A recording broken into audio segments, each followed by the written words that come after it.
there are people who are employed at bigger game publishers that only come up with sales projections and do numbers like this. So if you really want to do that for a living, you totally can. And other people will treat those numbers as not the fantastic projections that they are, but real things that they can rely on. And then they'll be mad at everyone else when it doesn't reach whatever projection you set. But anyway, I think at the projected attach rate for Squiggly, she was going to be like $3. Maybe $5. I don't know because it was never finalized. But that was about what she would have to cost to break even. Although with a publisher, you don't want to break even because otherwise you don't go anywhere.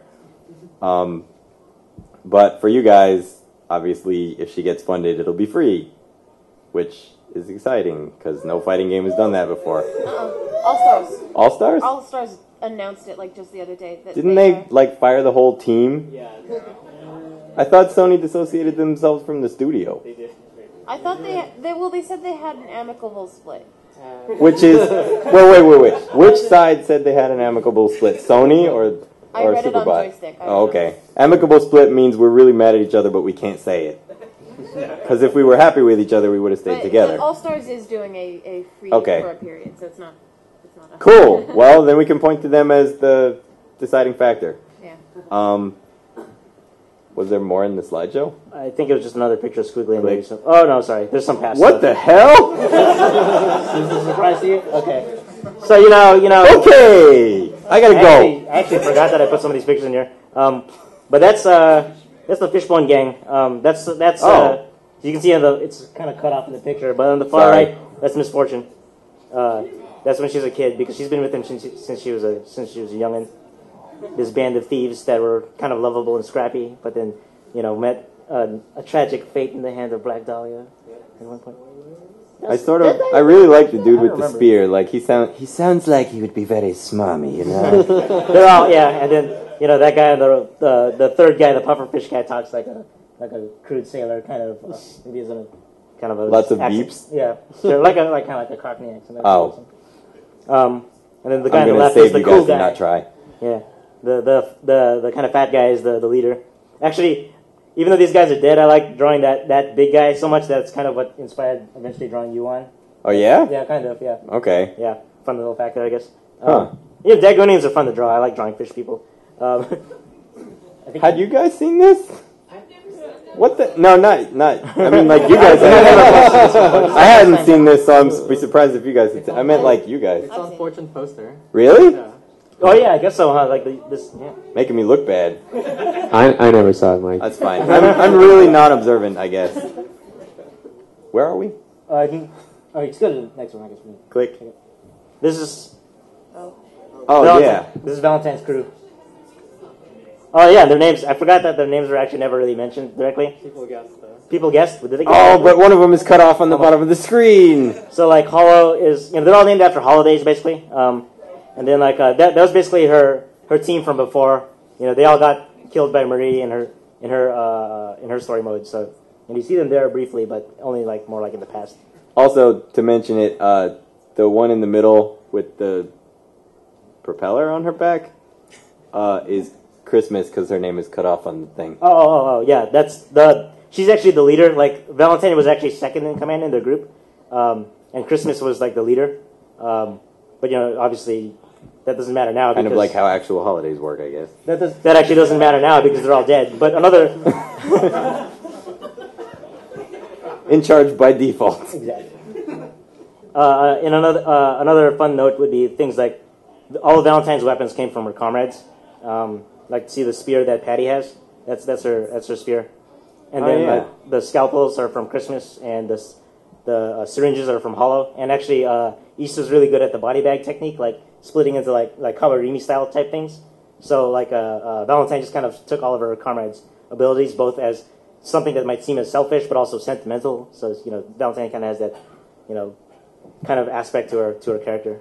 I was going to say her level 3 where she becomes as big as the screen is from Easter. That character was fun to draw too. So does the cleavage factor also come from Christmas? Yes, she does. She's kind of like, she must have looked up to her or something, Did her bra come from Christmas? Because in some colors she's got the thing. Yeah, actually, the color palettes. This will really? Yeah. Oh, I color palette was where being her hair's sarcastic. red. Wow. I got you. Yeah. Okay. But yeah, her color palettes actually are references to her comrades also. There's a few of them that are of them. Like the blue one with the kind of grayer skin is actually Hollow's color. And then the pink one is Patty's. Wow. Yeah. So I just want to say, if things go really well over the next year or so, we're going to see Skullgirls Alpha, right? Or like Dream Match or something. Or yeah, Alpha would be good. Yeah. Skullgirls Alpha 2! Pretty cool days. Yeah. That'd be cool. We might stick with Josh for the announcer here. Can I do Panzerfaust? Next. Okay. This is a picture of Marie. I think she's using one of the stick arts. I don't know. Oh yeah, this was a stick art. So that's just Why do you know that? Oh man. I will say that it's weird being in charge of a project where people obsessively keep track of everything that you do and will tell you when you get something wrong and what everything was used for and ask you questions that you have no idea what the answer is. sometimes it's useful. Sometimes it's useful. Oh yeah. I mean, it's cool seeing like how many fans like create stuff for the characters and I think like, hey, that sounds cool. Maybe that's canon now. Yep. That's how we work. I love like all the seeing all the Ask character ones on Tumblr and stuff. Oh, the fan character. Yeah. Yeah, I think it's really cool seeing those. Like, I think is Ask Misfortune actually by one of our contractors? Oh yeah. Yeah, Ask Misfortune is actually by one of our contractors. Oh yeah. Misfortune actually worked on as well. Like, it really is Misfortune. But yeah, that one. That's why that one looks really good and stuff too. Yeah. Click. This is just a squigglies in progress thing. I think I put this up here. Just her equivalent to that action pose. I was hoping to get it done by today, but I couldn't get to it. I wasn't able to get to it on time. It's better than I would do. Oh, thank you. Well, You want to try? What, doing Squiggly's action pose? Yeah, sure, we'll make it a goal on the crowdfunding thing. Nice. You want to donate $1,500, I'll do Squiggly's, like, in-game portrait. Right? And that's just, I think that's all the slides in there. No one will donate. So I guess, like, Vince, I didn't get a chance to segue into you if you wanted to talk about any sound stuff, or do you want to start Q&A stuff? Do you have anything to say before we go into Q&A, or do you want people to... Sound effects. Talk about sound effects. Sound effects. Okay, does anyone here actually care about sound effects here? Oh, Me? wow, okay, a few. I do, because it took forever for us to get those right. Sound effects in a fighting game are really hard, and I had sort of a shift in how I thought about sound effects, but it was kind of a slow shift over the course of about a year. Lots of head injury. Right. Well, we don't have to get into that. That's not actually legal in the workplace. But It took place in the parking lot, so it's gray area. Right. Well, American hit sounds sound a particular way. And actually, when I got onto the project, I was really used to that. And there were, there's actually a lot of action games, not necessarily a lot of fighting games, but a lot of action games, American and European action games that use hit sounds in very... sometimes it works, but it doesn't work in a fighting game context where the moves have to be really communicative and also really impactful at the same time. And fighting games sort of had this interesting evolution over the early 90s and late 90s. I actually did a talk about this at MagFest on the East Coast, and we sort of figured out some things about hardware design and how that influenced sound design in the fighting game space, because designing for a single speaker in a JAMA arcade cabinet and sort of the limitations there, and how fighting games sort of evolved there, and how that has sort of become the language of fighting games.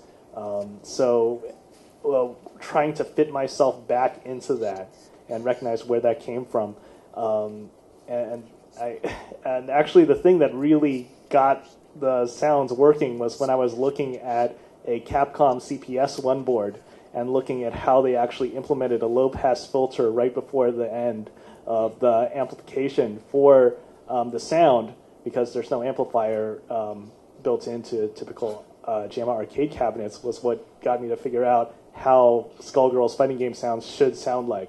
And it's really interesting if you go on YouTube, since we did all of those fights every week, you could hear the progression of the sound effect week to week to week. And we used audience feedback too. Yeah, and sometimes the feedback would be really interesting. Some people, actually, even with the current iteration of the sound effect, the hit sound effects, there are some people that actually don't like it.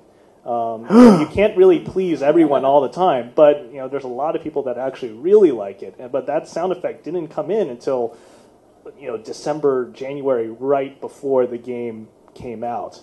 So yeah, I remember there was a lot of when we started, I found all the sound effects from Street Fighter Alpha and Third Strike and all that stuff. And every time he would make a new iteration, I would just go up to you and play those again. No.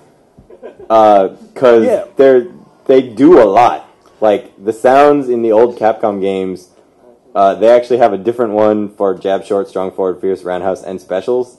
And even some command normals have different sound effects, but they're consistent across all the characters, so the sound actually communicates what's going on in the game. Even if you don't know what the character's move looks like, subconsciously you will know that they're crouching forward because it sounds like a crouching forward. I don't know. I thought that was really interesting and was interrupting. No, it's cool. I was trying to do that, but I think towards the beginning of the project, and for some reason I'm talking with the left side of my mouth not moving. I don't know why. I like Sylvester Stallone, whatever. At the beginning of the project, I was trying to do that, but I also didn't realize until later in the project how exactly they did it. I didn't realize that there were some specific sound muscles that they were using, like these particular resonance filters that I found late in the game in order to match sort of the problematic sound design that could be introduced through bad hardware design. And when he uses words you don't understand, that's how you know he knows what he's doing. One way of describing it is that Japanese fighting game sound design sort of evolved because of a problem with how the JAMA arcade standard works. And it just kept on moving that way. And then after they got past that, they sort of have their own specific sound design techniques that they use in order to match that, at least in some way, what arcade sounds were like back in the early to mid 90s. We never really worried about that over here, so we didn't really use those tools, and I found that I kind of discovered those tools along the way while working on Skullgirls. I have a quick question. How many unique sounds are for each character? Oh God, way too many. So there are hit sounds, but do this. They were talking about vocalization grunts.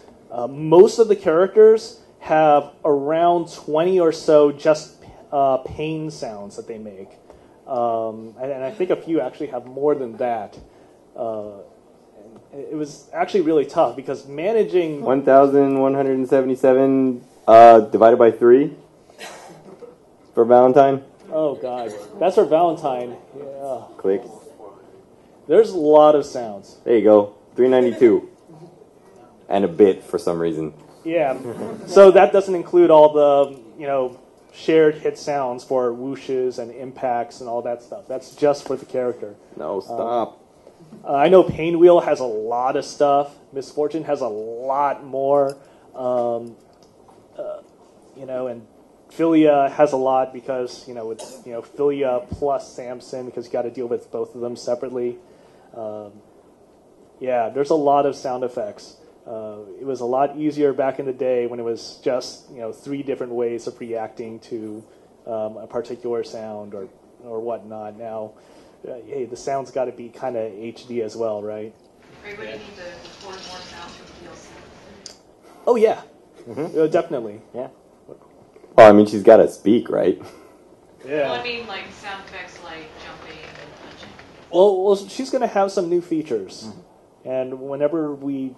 Once those new features are there, they're going to need a sound, and it's going to be fun. Yeah, it's going to be fun trying to please both Alex and Mike on this. Yeah, our nice iterative process will get to start again. Yeah. I got to get out my brass knuckles. Well, the iterative process thing, it's really important that, a lot of sound designers, they're not really part of that back and forth process. They just sort of give them stuff. And, while working on Skullgirls, I was sort of working, in the same office. And